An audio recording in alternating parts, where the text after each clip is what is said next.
네, 최근의 정치본색 시작하겠습니다. 장성철 공론센터 소장, 김한 한겨레 기자, 그리고 김민아 시사평론가 나와 있습니다. 안녕하세요. 네. 안녕하세요. 네, 김민아 시사평론가는 아침부터 나와가지고 쭉 이렇게 상황을 봤을 것 같고, 모든 국민들이 사실은 새벽부터 어젯밤부터 계속 이제 기다리고 있었을 거예요. 예.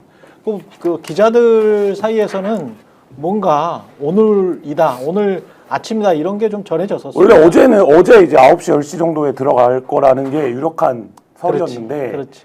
그 오동훈 공수처장이 최대한 정중하게 접근하겠다라는 얘기를 하지 않았습니까? 그리고 이제 가처분 신청을 또 냈고 대통령 그렇죠. 측에서 네. 그렇기 때문에 이제 그 상황들에서 어제 아마 뭔가 좀 하루를 더 숙고를 한 것 같고, 제가 어제 밤에 듣기로는 시경에서 8시 넘어서 오늘은 없다라고 이제 얘기를 했고, 근데 내일 그 얘기 동시에 이제 실무자 라인에서 내일 새벽 5시 40분에 집합을 한다. 그 얘기는 아침에 이제 들어갈 수 있다. 뭐 이 얘기를 이제 알려준 거라고 생각을 해서 오늘 아침에 이제 들어가는 거는 어느 정도 굳어져 있었던 사실이었습니다. 시간이 좀 혼란스러운데 원래 밤에 집행을 할 수 있다라는 생각이었는데 오후 좀 저녁 때 돼서 경찰 라인을 통해서 오늘은 집행이 아닌 것 같다 이렇게 인지하셨다는 말씀이죠. 그 시경에서 어제 밤에 기자들한테 아마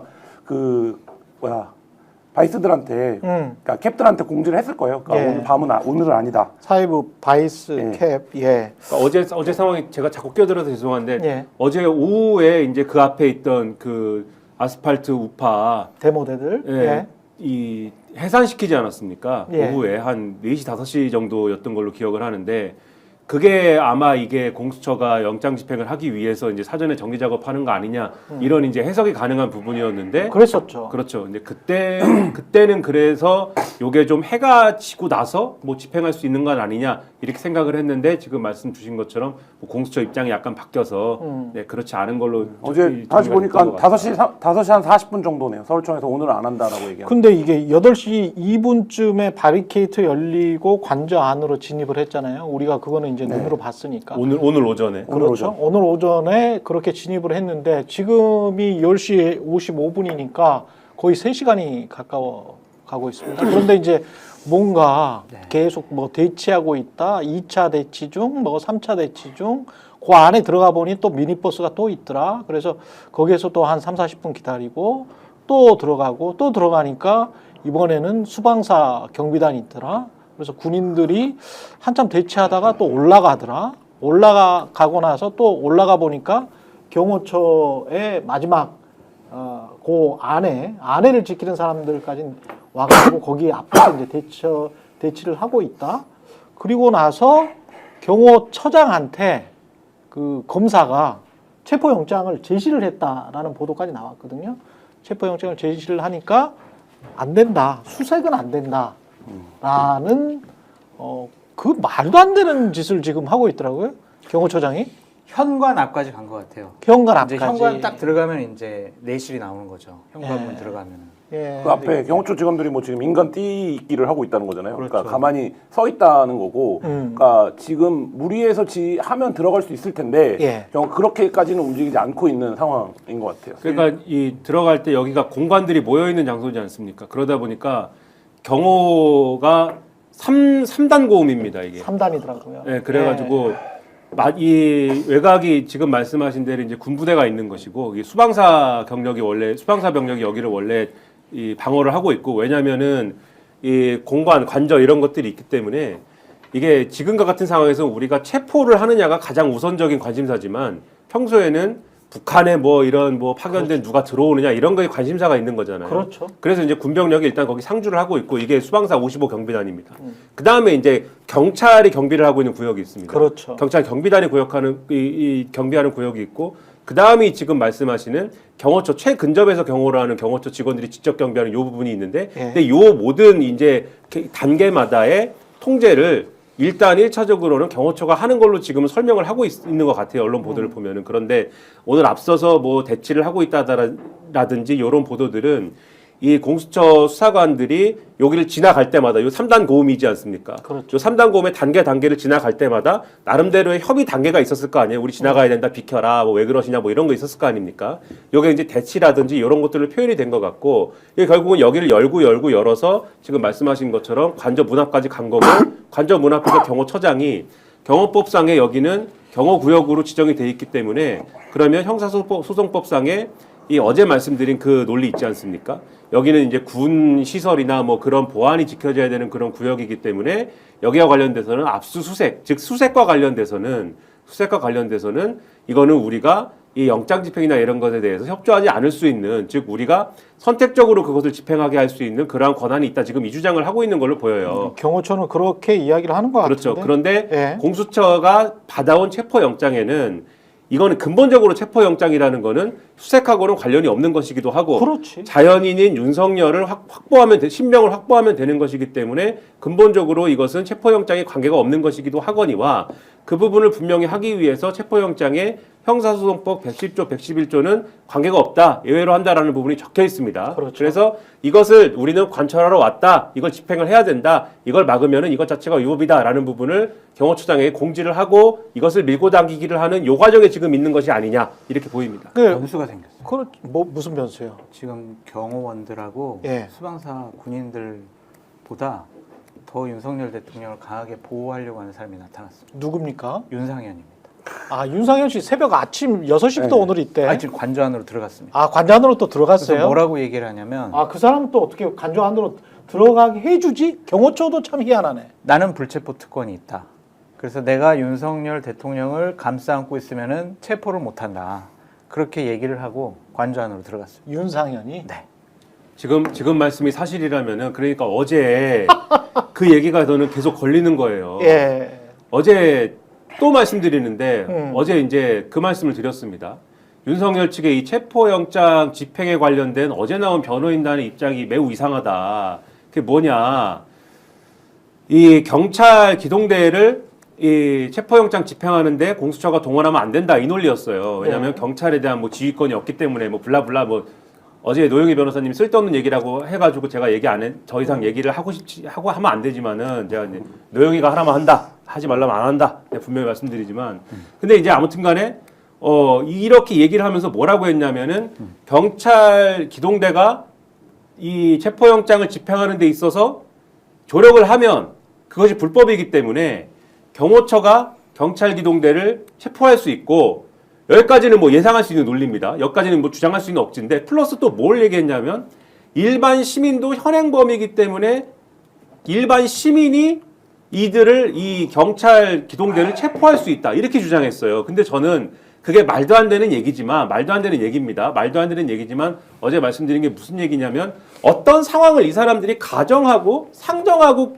그린 그림이 있을 거 아닙니까? 어떤 그림에서 이 경찰 기동대를 이런 방법으로 내가 막아야겠지라고 하는 시나리오가 있을 건데, 그 시나리오를 정당화하기 위해서 어제 그런 입장을 일부러 냈을 거 아닙니까? 그렇다면 지금 누군가가 경찰 기동대를 막는 건데 경호처가 아닌 경호처와 병렬로 표현될 수 있는 어떤 사람이 경찰 기동대를 막기 위해 나설 수 있다라는 표현을 어제 한 건데, 그게 만약에 이런 불체포 특권을 가진 일군의 무슨 국회의원일 수도 있고, 또는 이 국회의원이 아닐 수도 있지만 다른 민간인일 수도 있고, 육탄 방어를 막 나서서 이 최종적인 관저의 마지막 순간에 윤석열에 대한 육탄 방어에 나서는 것이다, 뭐 이렇게 되면 이게 또 다른 어떤 부상사가 생길 수도 있는 거 아니냐라는 우려가 있었던 건데, 말씀하신 윤상현이 그런 역할을 자처한다 그러면 이자는 완전히 이제 제가 볼 때는 내란의 협조자다, 이렇게 돼야 되는 그렇죠. 거죠. 내란 그렇게 봐야 협조자죠.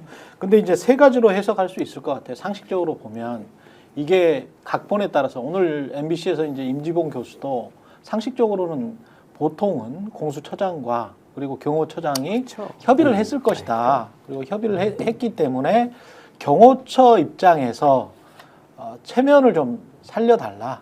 뭐 몇 시간 정도의 대치는 어쩔 수 없는 것 아니냐. 요렇게 서로가 각본에 따라서 지금 연출하고 있을 가능성. 오, 그렇게도 예? 봐야 돼요? 예, 그럴 수도 있죠. 그러니까 일종의 이제 쇼. 그래서 뭐 대서 시간 정도 끌어서 우리 할 만큼 했다. 충정을 다 보였다. 두 번째는 지금 김연아 평론가가 지적한 것처럼 폭력 유발을 해서 어떤 또 다른 사태로 이 상황을 바꿔버리려고 하는 어떤 모종의 음모 같은 것, 아니면은 진짜로 본심은 전혀 아닐 거라고 봅니다. 진짜로 윤상현이나 윤석열이나 뭐 국민의힘 일부가 또는 전체가 이 상황을 반전시킬 수 있는 힘이 있다라고 믿고 있나? 그러진 않아요. 그 세 번째는 이제 말도 안 되는 안 돼요, 거거든. 안 돼, 이제. 이건 아니에요. 그렇죠. 그러면은 이제 자포자기했어요. 첫 번째나 두 번째밖에 없는 거거든. 왜냐면 이게 지금 상황이. 권성동 의원이 오늘 아침에 예. 한 얘기 있잖아요. 뭐 현직 대통령에 대한 예. 체포는 너무 예. 무리한 거 아니냐. 그 정도밖에 지금 뉘앙스가 안 나오는 거잖아. 그렇잖아요. 자제하라고 그랬습니다. 자제하라고 자제. 그래. 자포자기한 거예요. 자포자기했어. 그래서 그러니까, 세 번째는 아닌 것 같고. 그렇습니다. 협의나 폭력 유발이냐? 폭력 유발 또 이것도 상상. 아니 근데 폭력 유발을 했잖아. 그거는 끝까지 싸웁시다라고 했잖아. 그거는 이제 본인들을 지지자들에게 지지하는 그러니까 얼마나 사람들인데. 무책임하고 나쁜 인간이야. 사실은 맞죠. 저 위에 있으면서 그리고 이 지금 나쁜 인간이 윤석열뿐만이 아니고요. 사실은 최상목도 있잖아요. 최상목도 지금 뭐 하는 거야? 맞죠. 이거 정리해야 될 사람이에요. 대통령 권한대행이면 본인이 정리해야 돼. 경호처장한테 명령을 내릴 수 있는 유일한 사람은 지금 최상목이잖아. 어제 정재석 비서실장도 본인에게 권한이 없다라고 빠져나왔고 최상목 대행한테 권한이 있다라고 해서 그렇지. 최상목 권한 대행이 어제 정리를 했어야 되는데 어제 그 앞에 상황은 굉장히 고무돼 있더라고요. 이 시위대들이. 예. 그러니까 대통령까지 싸운다. 그리고 경찰은 굉장히 공권력 자제하고 있거든요. 그러니까 얘기하신 대로 어떤 그렇죠. 상황이 유발될까봐 굉장히 자제하고 있는데 그렇죠. 이제 그 상황들을 우리가 흔히 집회에서 말하는 막 승리적으로 정리하고 있더라고요.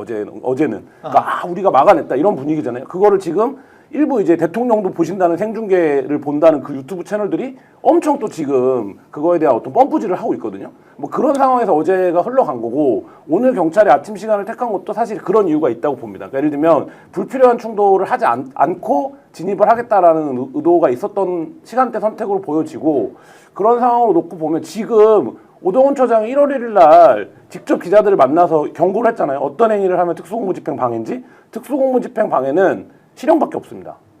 그렇기 때문에 알고 있어요. 경호처 직원들도. 그러니까 이 행위가 이미 1월 1일 날 경고를 준 거잖아요. 우리는 자기 공무원 생활이 끝나버리는 거야. 예. 그러니까 의율할 수 있다. 지금 그 의율 대상 거기 모여 있는 사람들 50명도 안 됩니다. 그렇지. 하려면 할 수 있어요. 그러니까 예. 예를 들면 뭐 막 수백 수천이 막아서 이걸 다 어떻게 처벌해 우리를 이런 심리에 기댈 수가 없는 상황이기 그렇습니다. 때문에 저는 뭐 오래 가진 않을 거라고 보고 이 대치를 경호처가 계속 끌고 갈 사실 명분이 없기 때문에 역으로 보면 있잖아요. 이 모든 사태를 이렇게 전환시키려면 경호처가 수색이나 뭐 이런 거 할 필요도 없이 안전하게, 왜냐하면 법을 집행하는 사람들이잖아요. 아니 법을 집행하는 사람들이니까 안전하게 지금 저 벙커에 계시는데요.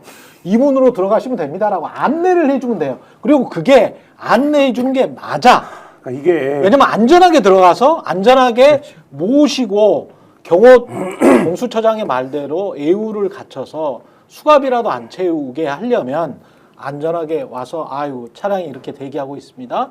그래서 차량 대기하고 사람들 물리치고 그리고 뭐 사진 안 찍히게 하고 그게 이제 그 사람들이 생각하는 애우라고 한다면 그렇죠. 그렇게 이렇게 안전하게 데리고 오는 게 법으로도 그렇고 윤리적으로도 그렇고 그 사람들이 마지막으로 모시는 충정이라고 하면 그 충정으로도 맞습니다. 예? 윤석열 내란 피의자 윤석열이 하는 짓이 너무 악독해서 네.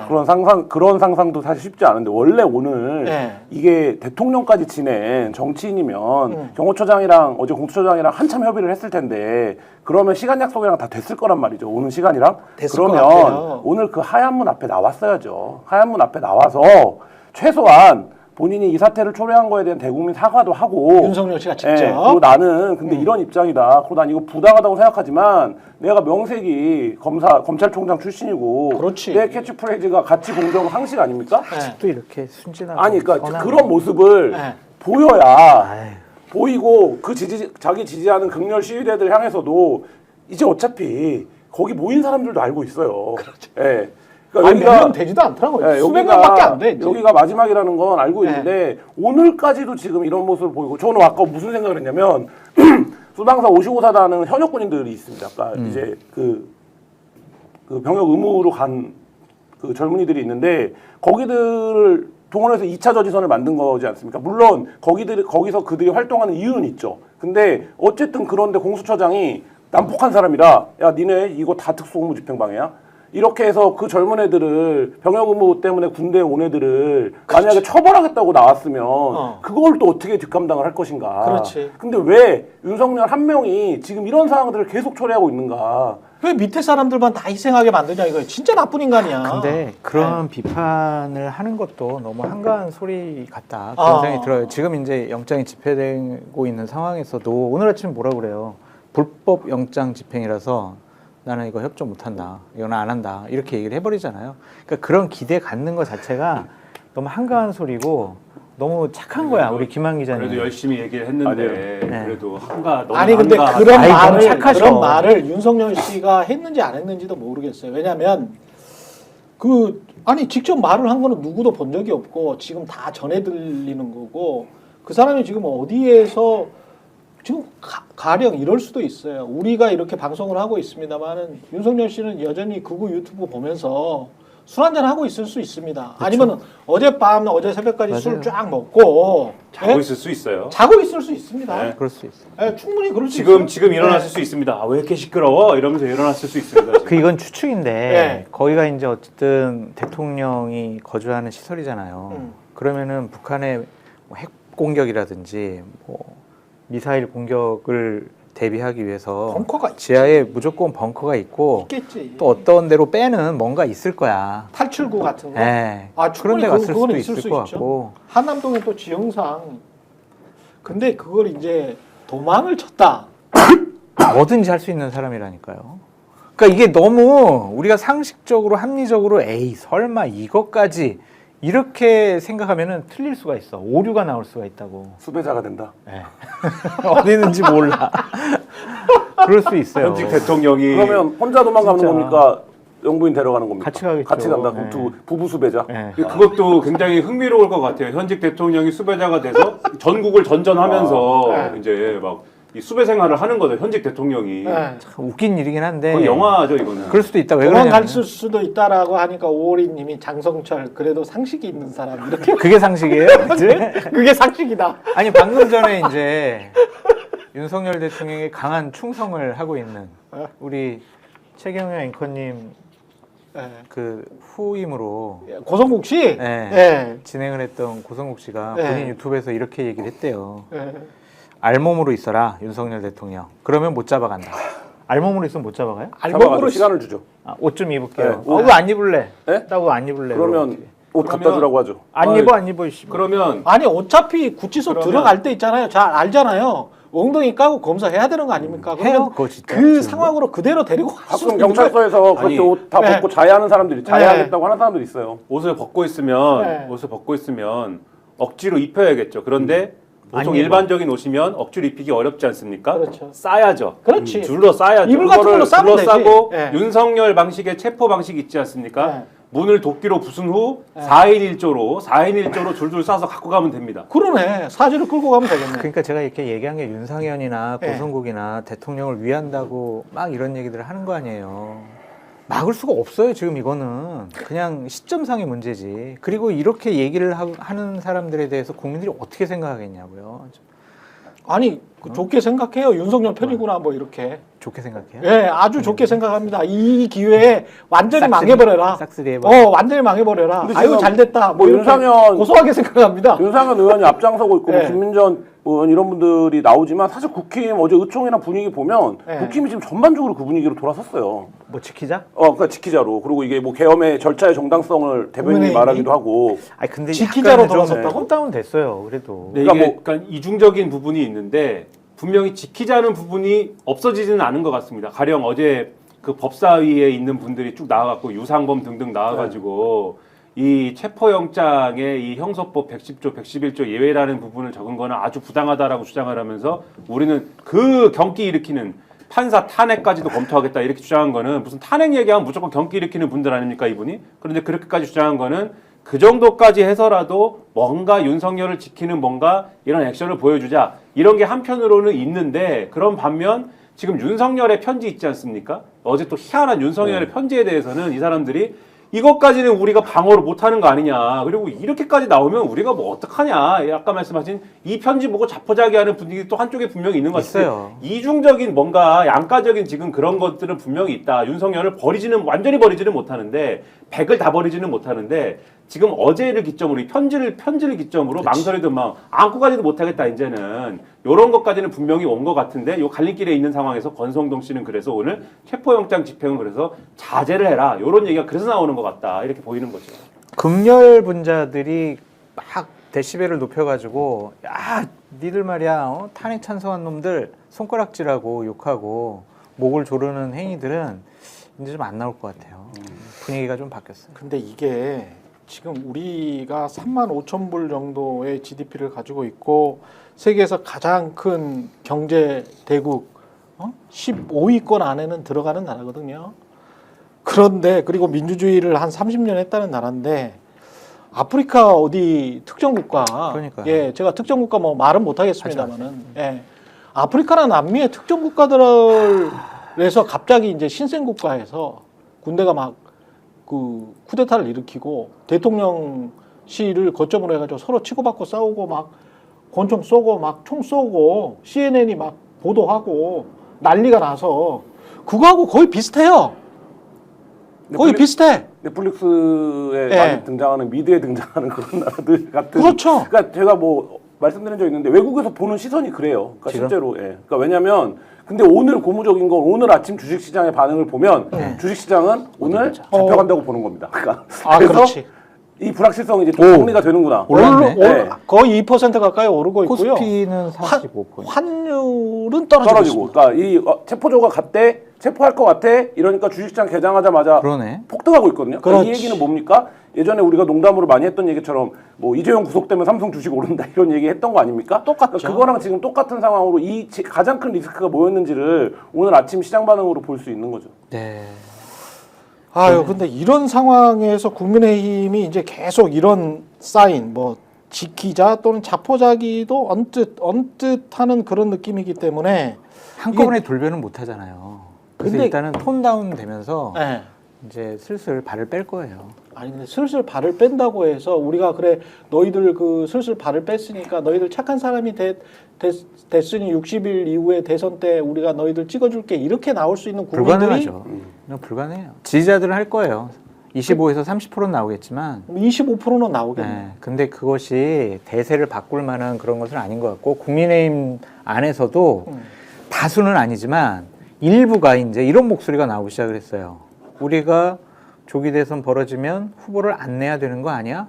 이런 목소리를 그렇지. 얘기를 해요, 지금. 네. 그게 이제 양식 있는 그렇죠. 상식적인 행동이잖아요. 네. 그런 목소리가 나올 수 있도록 분위기가 슬슬 바뀌고 있다니까요. 그래서 윤상현 같은, 김민정 같은 네. 그런 극렬 분자들은 계속 활동하겠지만 다수가 이제 야, 이거 우린 결별해야 되는 거 아니야? 윤석열, 김건희랑 언제까지 우리가 같이 갈 거야? 이런 생각을 할 수밖에 없죠. 근데 그 국민의힘을 지키고 있는 25% 있잖아요. 지금도 계속 어떤 여론조사를 하면 나오는 사람들 있죠. 네. 탄핵도 반대 25%, 네. 탄핵 찬성 70%. 나는 이 숫자도 20에서 25%이 숫자도 기함을 할 수밖에 없는 숫자인 게 이거는 민주 시민들이 아니거든 이 사람들은.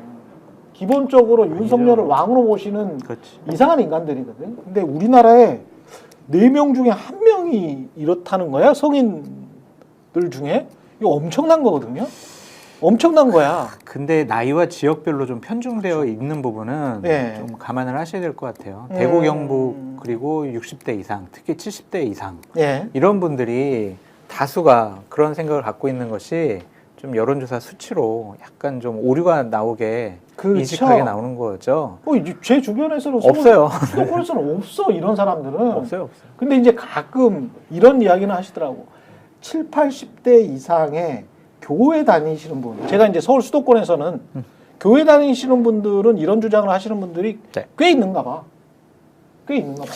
네. 그것도 웃기는 게 저렇게 무속, 역술, 굿 이거에 심취해 있는 저 대통령들을 왜 기독교인들이 왜 지지를 해요? 그것도 이해가 안 돼. 그분들이 사실 믿는 것도 무속 신앙일 수 있죠. 한국 기독교가 뭐 사실은 망가진 지 오래기 때문에. 기복 신앙이긴 예. 하지만.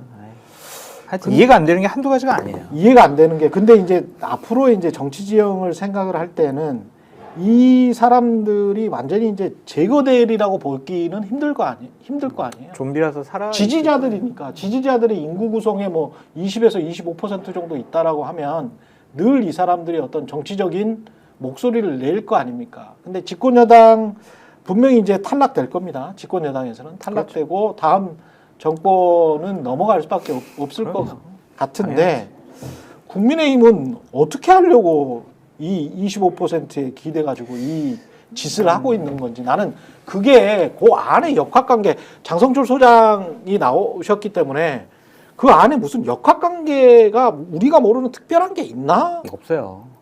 그냥 그래요? 몇 가지 요인이 있어요. 네. 아, 과거에 박근혜 탄핵해봤더니 우리가 결국에는 찬성했더니 문재인 정권 들어와가지고 우리 보수 우파 진영, 새누리당, 자유한국당, 국민의힘 완전히 풍지박산 났다.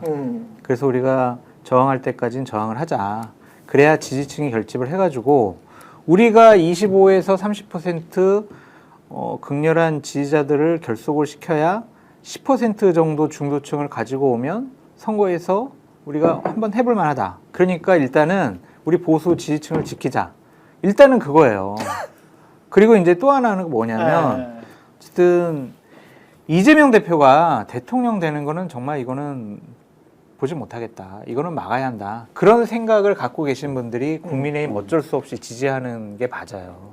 그러니까 윤석열 대통령을 지키고 김건희가 잘못하지 않았어 이렇게 생각하는 그룹은 정광훈 그룹 등 한 5%도 안 될 것 같아요. 근데 나머지는 민주당과 이재명 대표에 대한 반감이 이렇게 결속력을 나타내는 주요한 원인이다. 그렇게 볼 수밖에 없어요.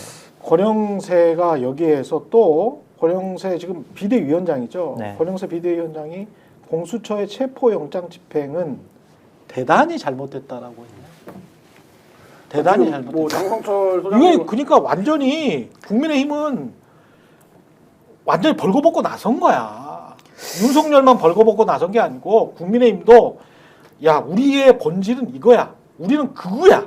우리는 아스팔트 우파고 우리는 80대 7, 맞아요. 80대 지지층밖에 없어. 맞다니. 지금 말씀하신 특정 지역과 7, 80대 지지층밖에 없고 앞으로도 그렇게 갈 거야. 라고 지금 선언을 한 거야. 이 정도 되면. 뻔한 거 아닙니까? 근데 본 영화 또 보는 거거든요. 그러니까 아까 자포자기의 분위기가 있다고 말씀드린 게 그거는 윤석열과의 관계입니다. 그 네. 윤석열과의 관계라는 건 뭐냐면 윤석열이 가령 아까 이제 우리 장성철 소장님이 김한 기자를 무참하게 이제 아직도 그런 한가한 소리를 하냐 이렇게 말씀하셨지만은 김한 기자가 얘기한 대로 조금이라도 상식적으로 윤석열이라는 사람이 조금이라도 상식적으로 적어도 오늘 관저에 차라도 들어오게 해서 차라도 들어오게 해가지고 그걸 타고 갔다 적어도 체포영장 집행되는 과정에 그랬으면 전두환처럼 골목길에서 성명이라도 발표했다 이랬으면 성명 내고 공수처가 대령한 차 타고서는 체포됐다. 그러면은 국민의힘이 그걸 옹호를 안 하겠습니까? 그쵸? 그리고 어제 윤석열 대통령이라는 그 명의에 그 편지를 안 쓰고 그런 편지를 안 쓰고 뭐 그런 편지가 없고 뭐 국민 여러분 뭐 걱정 끼쳐드려 미안하다. 하지만 나는 뭐 그렇게까지 나쁜 놈은 아니다. 내랑까지는 아니다. 뭐 이 정도 입장만 나왔어도 국민의힘이 그렇게까지 이거는 옹호 못하겠다 뭐 이랬겠습니까? 옹호했을 거예요. 그런 거에 대해서는. 그러니까 오늘 체포영장에 무슨 뭐 시비 걸 거리가 있으니까 지금 시비 걸 거리가 있다고 생각하니까 110조, 111조 그거 왜 썼어? 그게 예외라는 얘기를 왜 썼어? 이거 가지고 시비 걸면서 욕까지는 할 수 있는데 지금 윤석열이 하는 얘기가 그 이상을 가니까 야 저것까지는 우리가 옹호를 못해 뭐 이러면서 자포자기했다 이거거든요. 근데 이 말씀을 왜 드리냐면은 기본적인 행태, 기본적인 전략은 구조적인 게 지금 있다는 거예요. 국민의힘이 지금 와서 국민의힘이 야 우리가 한동훈을 용서하자 내지는 우리가 샛별처럼 떠오르는 중도층에 소구할 수 있는 대선 후보를 영입하자. 그래서 뭐 오세훈, 홍준표 이런 사람들 지금 전혀 중도층에 지금 뭐 이렇게 접근할 그럴 어떤 지금 상황이 되지 않는 그런 사람들은 다 내치고 그런 대선 후보로 중도 공략을 할 수 있는 대선을 한번 치러보자. 이럴 거냐. 그럴 수 있는 내부 환경이 지금 안 되잖아요. 안 되는 것 같아요. 그러면 네. 결과적으로는 지금 말씀하신 대로 극우 지지층이나 이런 것에 꼭 윤석열 변수가 아니더라도 옛날에 황교안 자유한국당 그 스타일로 갈 수밖에 없는 상황이 조성돼 있다고 볼 수밖에 없는데 제가 볼 때는 여기서 못 벗어나거든요. 상당 기간 못 벗어나는 상황으로 가다가 자유한국당 원내 진출도 못했죠. 아니죠. 그 자유한국당이라는 건 홍준표 자유한국당, 황교안 자유한국당. 그러니까 황교안 자유한국당.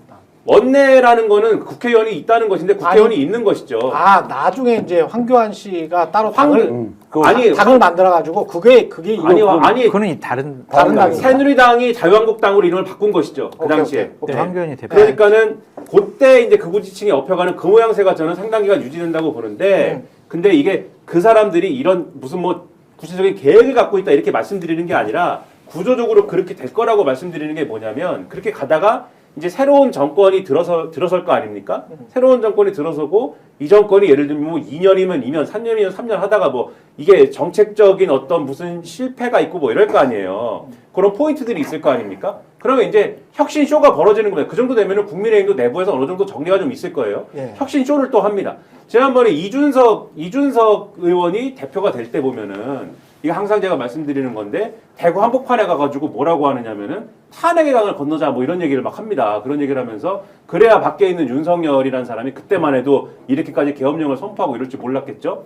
윤석열이라는 사람이 박근혜를 잡아놓은 윤석열이라는 사람이 그래야 와가지고 대선을 할 수 있다. 이런 얘기를 하면서 대구에서 그렇게 하기 위해서는 탄핵의 강을 건너자라고 하는 나를 대표로 뽑아줘야 그래야지 국민의힘이 거듭났다라는 소리를 듣고 이 대선에서 우리가 이길 수가 있습니다. 이 논리를 주장을 해요. 그런데 원래 우리가 생각하는 지금 TK 같은 분위기면은 대구에서 이준석이 이게 표가 안 나와야 되지 않습니까? 대구에서 이준석을 막 찍어줍니다.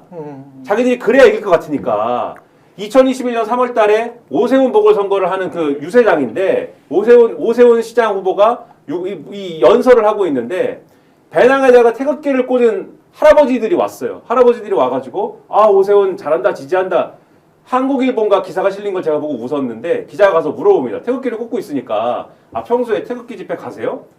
아니라고 합니다. 나 태극기 집회 같은 거 안 간다. 나는 그런 구구지층 아니다. 그래서 그때 막 지침도 나오고 내리고 그랬어요. 태극기 꽂고 오지 말라고. 그러니까 태극기 집회가 아니라고 합니다. 우리는 중도적인 그 사람들은 거예요. 그렇게 이야기하지. 혁신 쇼를 해가지고 그때 반전을 노리는 겁니다. 이게 공식화돼 있어요 지금 이게 보수정당이. 너무 먼 얘기고. 구조적으로 그죠. 또 이제 제가 열심히 얘기를 하는데 또 너무 먼 얘기야 심한은 지금. 너는 착해 빠진 한심한 사람이고 저는 먼 얘기하는 너무 먼 사람인데 얘기하는 거예요. 네, 옳은 제가 얘기를 하시는 거예요. 바로 바로 마무리할게요. 앞에 바로 앞에는 네. 무슨 이야기예요? 마무리할게요. 네. 그래서 마무리해야 돼. 네, 제가 마무리할게요. 네. 그래서 그렇게 가는 게 구조화돼 있어서 제가 하고 싶은 말씀은 그래서 요 앞에 부분은 한동안 요 싫어도 극우 지지층에 업혀가는 그런 구도가 안 뒤집힐 것 같다. 이 말씀 드리려고 이 얘기한 겁니다. 지금 김민하 평론가님 말씀을 항상 좀 존중을 하고 잘 듣고 있는데 오늘 중간에 하신 말씀 중에서 저는 도저히 동의할 수 없는 말이 하나가 있어요. 예. 국민의힘이나 윤석열 대통령 측에서 시비를 지금 가리려고 한다. 그거는 말이 안 돼요. 아. 시비를 가린다고까지는 제가 시비를 가리려고 지금 이런 짓을 하고 있다라고 그러셨거든요. 근데 시비는 옳고 그름이잖아요. 그렇지. 이 사람들은 지금 그런 게 없어. 그냥 햇소리야. 그냥 제정신이 아닌 약간 좀 정신이 마시간 미친 사람들이 거의 그냥 막 마약 햇소리 막 같은 하는 거 거예요. 같은. 그냥 네. 생각하지도 않고. 해명 기회 10초만 주십시오. 하세요. 10초. 시비를 가린다기보다는 네, 10초 들어갔습니다. 윤석열 옹호하고 싶은데 윤석열이 너무 해가지고 옹호를 못하는 부분이 편지다. 네, 이렇게만. 네. 그래가지고 역으로 있잖아요. 네. 지금 단기적으로 봤을 때 이 상황에서 경호처가 네. 병력은 더 압도적일 수 있거든. 들어간 사람이 지금 MBC 경호처가 병력 압도적일 수가 없습니다. 왜냐하면 아니. 대부분의 경호처 병력은 대통령실에 있기 때문에 그렇죠. 관저 병력은 사실 지금 50에서 100단위 정도로 보거든요. 들어간 사람이 80이에요. 네, 그러니까 들어간 사람이 80명인데 그 아까 공수처가 공수처가 네. 공수처와 경찰 지금 진입한 사람이 80명으로 확인되고 아까 중앙일보는 150명 나오던데 지금 제가 보니까 80명이 맞는 것 같고 네. 근데 저쪽은 중화기가 있거든. 있죠. 예, 중화기가 있고 여기는 중화기가 없는 상황이란 말이지. 그렇죠. 경호처가 공수처를 체포할 수도 있습니까? 뭘로 체포할까요? 주거 침입? 뭐 이런 거로 체포하나? 경호처가 뭘로 공수처를 불가- 체포해서 불가능하죠. 법적 논리상으로는 불가능하죠. 왜냐하면 그치. 적법한 영장을 받아온 거기 공식적인 때문에 영장이니까. 네. 예를 들면 대치는 가능한데 여기 경호구역이 우리가 지킨 구역이니까 여기 못 들어간다는 가능한데 지금 말씀하신 어마무시한 얘기들 뭐 중화기 뭐 공수처 직원 체포 이렇게 가면 그게 내전 상황인 거죠. 그게 내전이잖아요. 네. 그렇지.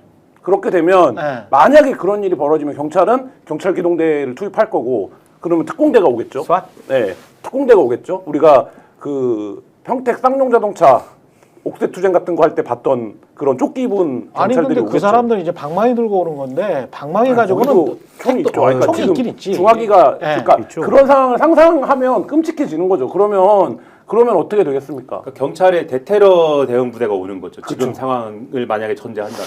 아니 이게 경호처가 이렇게 물론 저는 이제 뭐 각본도 있는 것 아닌가 그렇게 생각을 했는데 경호처장이 박종준이잖아요. 박종준이 경찰 차장까지 있더만 경찰청 차장까지 하고 청장은 못하고 경찰대 2기인데 19대 20대에서 새누리당 후보로 공천을 받았었어. 네. 그리고 이제 연거푸 당선이 된 사람이기 때문에 윤석열 주변에 있는 사람들은 굉장히 이제 정치적 색채가 뚜렷한 사람들. 그렇죠. 네. 윤곽 정치적 색채가 뚜렷한 인간들로 해서 본인한테 충성을 바치는 사람들로 나름 뽑은 것 같아요. 김용현 다음이 이제 박종준이기 때문에. 사실은 이번에도 음. 이렇게 이제 비상계엄이 벌어지고 나서 탄핵당하고 관저에만 칩거하고 있었잖아요. 그렇죠. 그때 거의 매일 불러다가 같이 술을 마셨다라는 제보가 있어요. 경호처장과 네, 같이 매일. 그래서 경호처에 대해서는 경호처가 상당히 윤석열 대통령에 대해서는 우호적이랍니다. 왜냐하면 김용현 처장 때문에 그랬을 것 같은데 그렇지. 그동안 경호처가 갖고 있던 여러 가지 민원, 예산, 승진 이런 것들을 거의 다 해줬대요. 그래가지고 그 위에 있는 상층부들은 돈으로 꼬셨구나. 돈과 이제 승진으로 음. 그래가지고 거의 충성심이 대단하다고 하더라고요. 근데 밑에 경호관들이 그 말을 듣지는 않겠죠. 계엄 때랑 비슷할 것 같아요. 그거는. 민주당에서는 경호처가 군을 방패로 삼아서 방해를 하고 있다라고 이야기를 하면서 그 55 경비단도 아직도 그러고 있는가 건가? 야, 거기가 네, 자기네 그거는 포지션이니까. 해소가 된 것 같은 게 네. 합참에서 네. 입장을 냈는데 요 대치 중이라는 표현은 그러니까 좀 과장된 표현인 것이고 아까 말씀드린 것 바와 같이 거기를 이제 기본적으로는 초소 비슷하게 막고 있는 거죠. 그렇지. 그 막고 있는 것이기 때문에 네. 들어가려면 어쨌든 간에 적어도 최소한의 절차가 필요한 거 아니겠습니까? 무슨 일로 오셨느냐 뭐 이런 거를 한 것인데 그래서 그렇죠. 합참 표현이 좀 웃기긴 합니다. 합참도 이제 요거를 이제 그래서 대치가 없었다라고 이제 얘기를 하면서 그러면 대치가 없었으면 뭘 한 거냐? 그래서 처음 공지할 때 대치라는 표현은 내부 상황을 정확히 모르고 이제 사용한 것 같고 대치보다는 제가 이제 웃기다라고 제가 전제를 했죠. 웃긴 표현입니다. 만나고 있는 정도로 해석하면은 그게 적절하다. 웃기네. 예. 웃겨. 만난 거야. 만난 거야. 네, 그러니까는 이거를 종합적으로 해석을 해보면 공수처가 근데 뭐 대치 중이라고 보도가 나오긴 했습니다만 그 대치 상황이 어쨌든 실제적으로도 해소가 되는 데는 얼마 안 걸렸거든요. 그러니까는 이 지금 말씀하신 수도경비사령부 55 경비단이 막는 구역이 있는데 그 구역을 지나가기 위해서 공수처가 거기 초소에 있는 요 병사들하고 협의를 한 것 같고 그 지나가야 되니까 열어라 어떻게 오셨습니까? 이 체포영장 집행하러 온 것이다. 뭐 이런 정도의 과정이 있었던 거 아닌가 그 설명을 하는 것 같아요. 지금.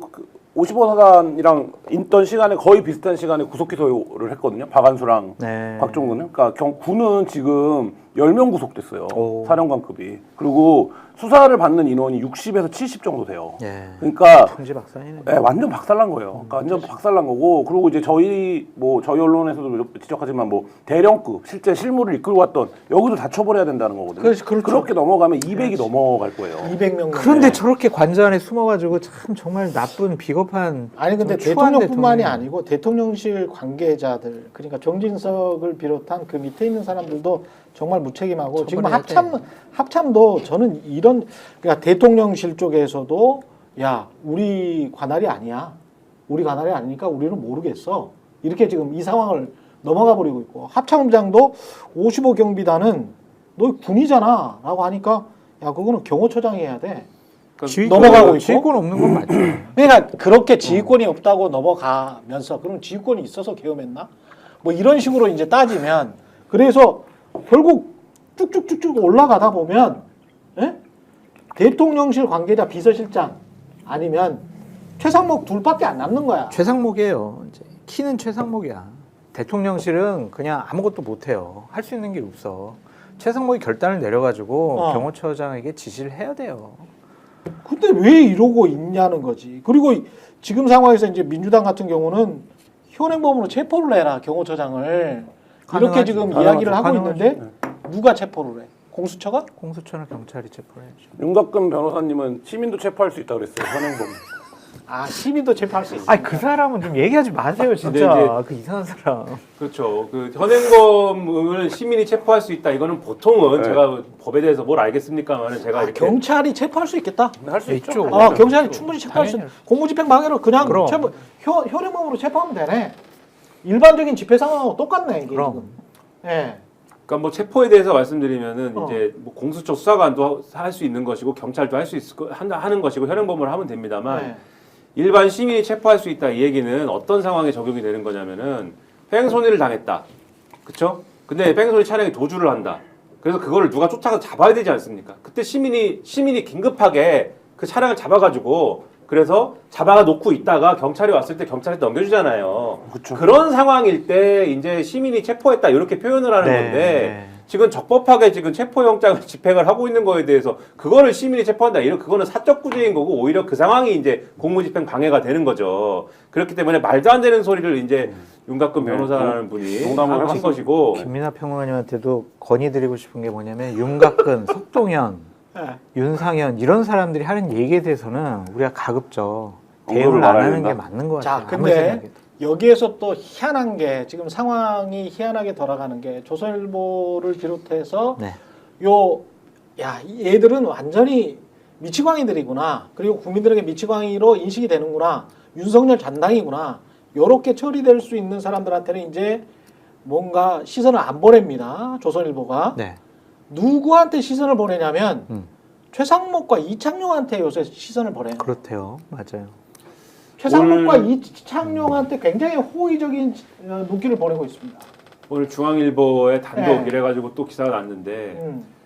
최상목의 지난번에 최상목의 결단에 대해서도 중앙일보가 기사를 쓴 적이 있지 않습니까? 최상목이 얼마나 힘들게 헌법재판관 임명을 했느냐. 원래 한덕수한테도 헌법재판관 임명해야 된다고 얘기한 사람이 최상목이다. 이걸 이제 중앙일보가 썼고 오늘은 그 최상목이 그렇게 주장을 하고 뭐 이랬던 배경에는 또 이 한국은행 총재가 뒤에서 이 경제를 위해서는 이 헌법재판관을 임명해야 되는 것이야. 이렇게 또 뒤에서 얘기한 바가 있는 것이다. 그렇죠. 그것이 그래가지고 이 경제를 중요시하는 경제 관료 내지는 경제 전문가들이 말이야 뒤에서 한국 경제를 위해서 이런 결단을 내린 거구만. 뭐 이렇게 가는 건데 이게 사실은 여의도 주변에 보면 항상 뭐 그런 얘기들이 있지 않습니까? 온갖 시나리오와 설들이 막 돌지 않습니까? 그렇지. 아까 제가 뭐라고 말씀드렸냐면은 국민의힘이 예를 들면은 대선을 치러야 되는데 대선을 치를 때 중도를 공략할 수 있는 어떤 예를 들면은 그러한 카드를 발굴하지 않으면 지금 극우 지지층의 업둥이가 업혀가는 수밖에는 지금 없다. 그렇죠. 이렇게 말씀드렸잖아요. 네. 근데 여기서 전제가 뭡니까? 중도를 공략할 수 있는 카드를 발굴하면 그럼 살아날 길이 생길 수도 있는 거잖아요. 그렇지. 그런 생각을 하는 누군가는 여의도 주변에 있겠죠 아마. 여기서 그게 되든 안 되든 관철이 되든 안 되든 중도를 공략할 수 있는 카드는 있어야 되는 거 아니야? 그래서 저는 자꾸 이 이창용 총재에 대한 이런 식의 기사가 나오고 하면은 그 전부터 그랬어. 근데 네. 사실 이창용 띄우기는 맞아요. 자꾸 여의도 주변에서 이런 생각하는 사람들이 이창용이 나름대로 지난번에 한국은행 총재할 때 한국은행 총재가 그렇게 적극적으로 이렇게 이 경제 외에 다른 현안에 대해서 목소리 잘 안 내는데 가령 이 대학 입시에 대해서 지역을 이렇게 좀 지역의 이제 입시 쿼터를 좀 지방에 대한 쿼터를 늘려가지고 그렇게 해서 지방에서 많이 이제 지방에 대한 입시가 좀 입시 문제가 지방에서 풀려야 서울 집중이 이제 해소가 된다. 그래야 집값도 잡히고 이런 패키지를 갖고 언급한 바가 있는 거잖아요. 그렇죠. 그런 거에 대한 언급을 한국은행 보고서에 나와서 그런 거긴 합니다만은 그런 얘기를 왜 했을까 등등을 묶어가지고 이창용 대망론이 있는 거 아니야? 이런 거를 이제 얘기를 막 한 사람들이 있었거든요. 그러니까 이런 거와 엮어가지고 지금 이 시기에 이런 시나리오를 꿈꾸고 있는 거 아니냐 이런 의심도 지금 사실은 드는 거죠. 근데 이창용 총재가 한 정책은 별것도 아니야. 별것도 아니거든. 민주당에서도 많이 밀었던 정책이고 그렇게 하니까 또 국민의힘 전신인 당들에서 그런 식으로 인위적으로 하면 안 된다라고 하면서 반대를 했던 정책이 이해요. 그게. 뭐 금리 정도 뭐 아니 관리하는 지금 거 아니에요? 지금 말씀하신 교육 같은 정책들, 교육 같은 정책들, 지역 균형 발전 정책들 같은 경우 지역 균형 발전 정책을 해야 경제가 살아나고 수도권 집중이 완화되고 뭐 이런 것들 있지 않습니까? 별것도 아닌데 별것도 아닌 정책을 굉장히 이창용이 말함으로써 진짜 새로운 정책인 거죠. 어마어마한 정책인 것처럼 아무도 생각을 못했던 것처럼 막 띄운단 말이야. 그리고 서로 띄워.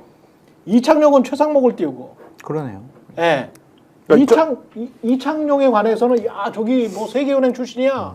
어마어마한 사람이야. 뭐 이런 식으로 띄운단 말이지. 근데 보수가 한 작년 하반기 정도부터죠. 이창용 한국은행이 뭘 하거나 이창용 총재가 뭘 하면 주목하는 거. 그러니까 저는 거기는 일정 정도의 뭐 기획이라든지 보수 언론의 기대라든지 이런 게 있었다고 보는데 네. 12월 3일 이후에 다 쓸데없는 얘기예요. 다 쓸데없는 이야기야. 다 쓸데없는 얘기고 네. 이창용을 누가 알아요. 사실 그렇죠. 원래는 그렇지. 국무총리 시켜가지고 네. 아. 이제 그렇죠. 보수파의 대선 후보로 띄우려고 그랬단 말이에요. 네. 정치인들은 윤석열이 싫어하니까. 네. 근데 그 이제 개헌 네, 이후에는 쓸데없는 완전히 얘기예요. 지금은 망가져 쓸데없는 버렸지. 얘기고 저도 어제 그거 보면서 그 쓸데없는 짓도 열심히 하면 이렇게 기사가 되는구나 생각을 했는데 최상목이 2명 임명한 게 꼼수지 그게 무슨 국외 그렇지. 결단도 아니고 근데 그거를 이창용이 제안해갖고 이게 뭐 헌재를 정상화시킨 것처럼 써놨는데 그러면 대다수 사람들은 뭐라고 생각합니까? 그 꼼수를 둘이 같이 논의한 거구만 그렇지. 이렇게 생각하는 건데 그게 그 전에 작동했던 어떤 그런 기획 그러니까 이창용을 띄운다는 기획 하에서 뭔가 이창용이 뭐 꾀주머니 같은 거를 줘갖고 결정한 것처럼 이렇게 그려가는 거는 그 편집국 안에서는 야 이게 서사가 좀 되는 것 같은데 생각할지 모르지만 밖에서는 다 부질없는 쓸데없는 이제 짓입니다. 누군가 여의도 인근에 있는 작가 한 분이 아직도 이제 미련을 그리고 못 버리고 있는 있는 것 거죠. 같은데 맞아요. 제가 이 얘기를 처음에 이제 이창용 대망론 얘기를 들은 지가 몇 달 된 것 같은데 그 얘기를 할 때 그 얘기를 듣고서는 그 얘기를 같이 들은 다른 분이 이렇게 얘기했습니다. 근데 국민들이 이창용과 이청용 선수를 구분을 할까? 그러니까 이청용 선수가 대선 출마한 걸로 알지 않을까? 블루 드래곤? 그래서 근본적으로 조금 이게 좀 문제가 있는 기획이 아니었을까? 근데 저는 오늘 최상목 권한대행이 방금 전에 말한 저 메시지는 대단히 무책임하고 자격이 없는 사람이 아니냐라는 생각이 들어요. 진짜 무책임해. 이런 사태가 벌어지고 있는데 법과 원칙에 따라 잘 처리해라. 지가 무슨 뭐 해석하는 사람이에요? 그리고 거기에 그 워딩이 들어가요. 기간끼리. 기간끼리? 예. 그거를 정리해주고 넌 뭔데? 권한대행이잖아. 네. 대통령이잖아. 넌 그러면은 뭔데? 결정해주고 판단을 해줘야 되거든요. 그렇지. 근데 알아서 해봐.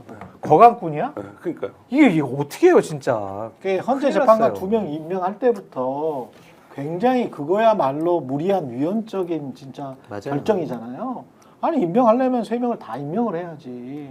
지가 무슨 식별 능력이 있다고 국회에서 통과된 사람들을 2명을 임명하고 1명은 임명을 안 해. 정치적인 고려와 판단을 세게 한 거죠. 그렇죠. 완전히 위헌이지. 그거야말로 네.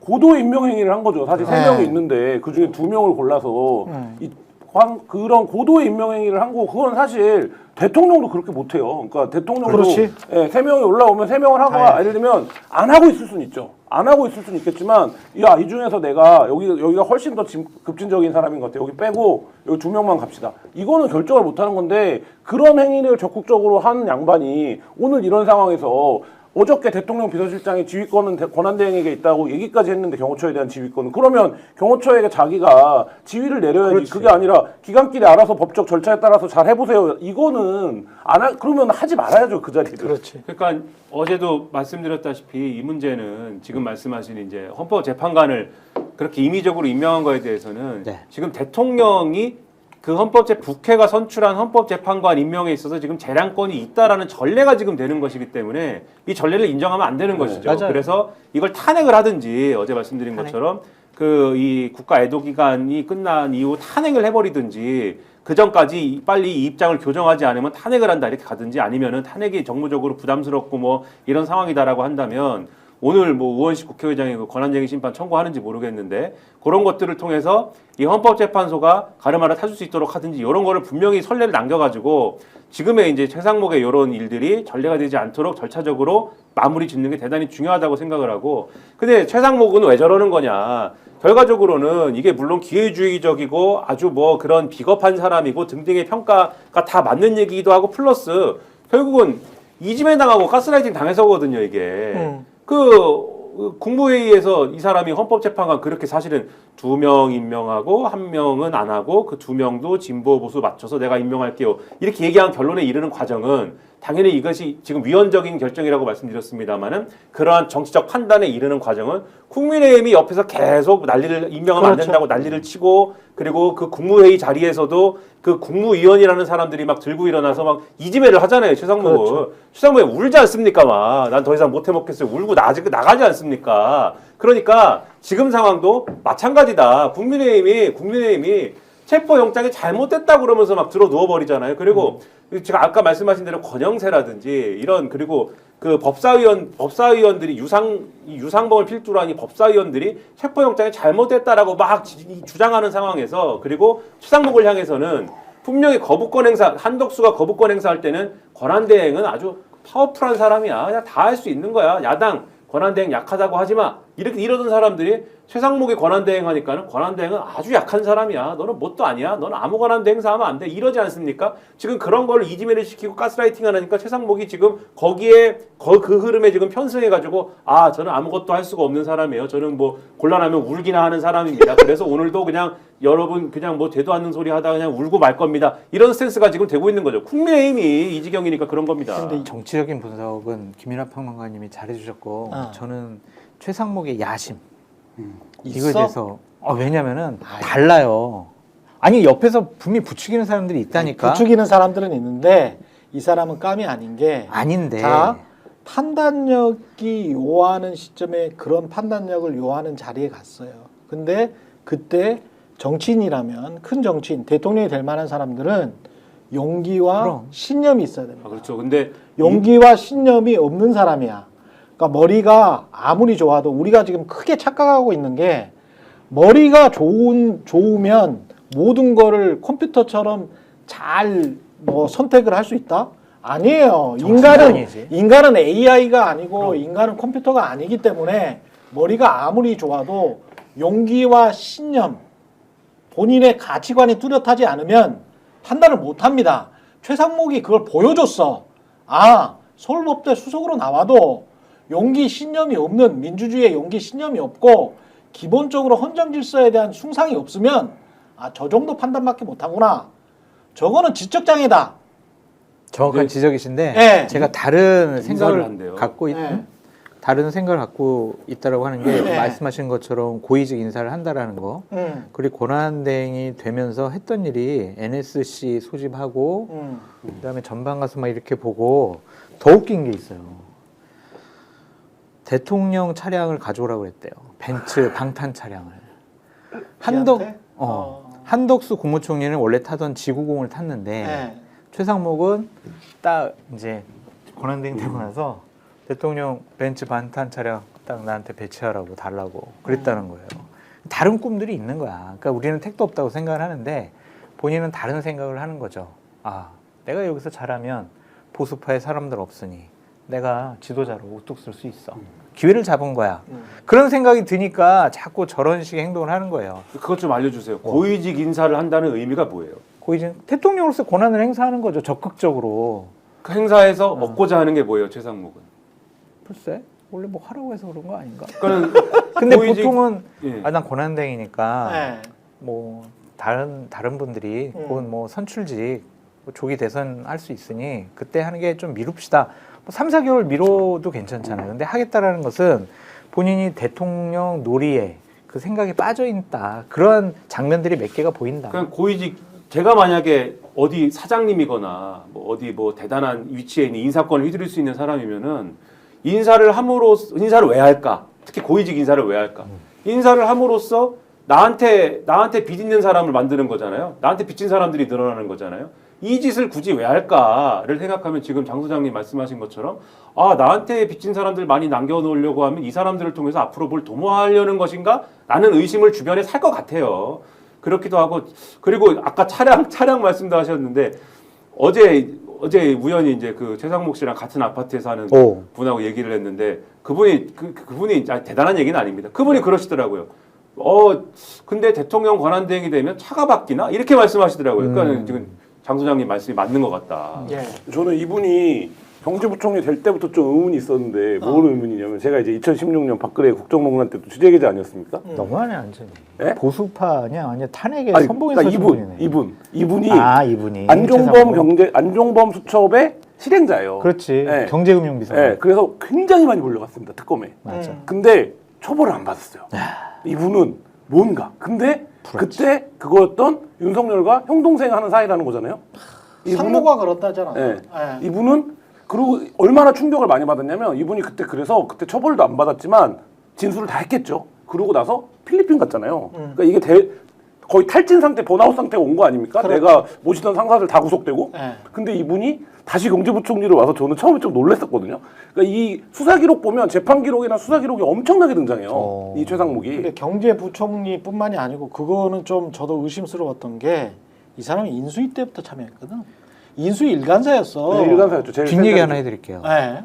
처음에 윤석열 검찰총장 그만두고 정치할까 말까 고민하면서 이마 빌딩에다 캠프를 만들었잖아요. 예. 그 캠프에서 딱 구성되자마자 어떤 소문이 있었냐면 대통령이 제일 심한 사람은 최상목이다.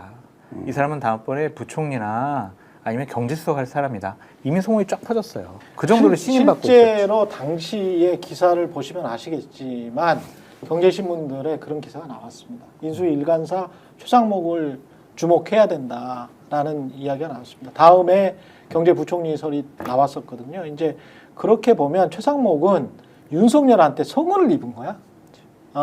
죽었던 자신의 관료 생활을 완전히 화려하게 컴백시켜준 대통령이야. 그때 최상목이 미르재단 출연금 모으고 롯데에서 돈 받고 이런 게 다 재판 기록에 있어요. 그렇지. 수사 기록에 다 있는데 네. 처벌도 안 했고 지금 얘기하신 것처럼 제일 핵심적인 실세로 부상을 했고 이 관계 속에 있는 양반인데 이 앞에 전력을 다 빼고 우리가 최상목이 뭐 서울대 법대 수업 나오고 뭐 행정고시하고 이 얘기를 지금 하고 있는데 의미 없는 얘기다. 꿈이 이거 있다니까 네. 뭔가. 알겠습니다. 예, 광고를 보고 나면 우리 1분밖에 안 남을 것 같은데요. 광고를 봅시다. 당연하죠. 비교와 속도는 빠르게, 혜택은 빵빵하게. 비교와 인터넷 비교 원할 땐 인터넷 가입. 서경석도 인터넷 가입을 원할 땐 비교원.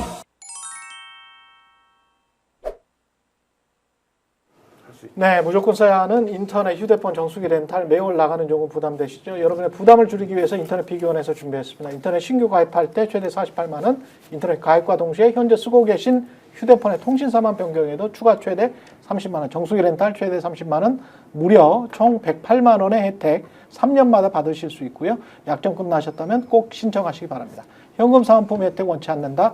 55인치 삼성 TV로 선택 가능합니다. 1670-2571 네이버에 인터넷 비교원 검색하시고 상담 신청하시고요. 상담할 때 스픽스 유튜브 채널 보고 왔다.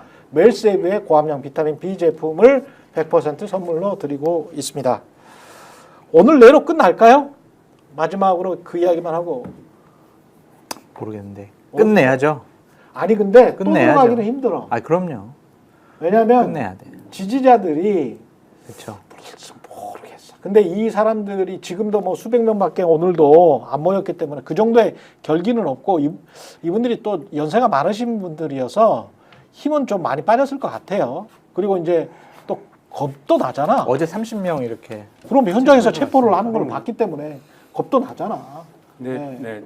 뭐 또 들어가기 어렵다라고 판단하실 수도 있지만 네. 저는 들어갈 수 있다고 생각합니다. 왜냐하면 오늘 나왔다가 만약에 실패하면 근데 실패하면 안 되죠 오늘. 아. 반드시 오늘 집행해야 됩니다. 반드시 집행해야 되는데 천에 하나 만에 하나 만약에 오늘 이게 내부에서 정말 황당한 일이 진짜로 윤석열이 알몸으로 있어서든지 알몸으로 있는 상황에 몸에다가 뭐 식용유를 발라서든지 네. 아무튼 간에 정말 상상하기 어려운 이유로 아니면 윤석열이 숨겨둔 무슨 뭐 닌자 부대가 나타나가지고 막 네.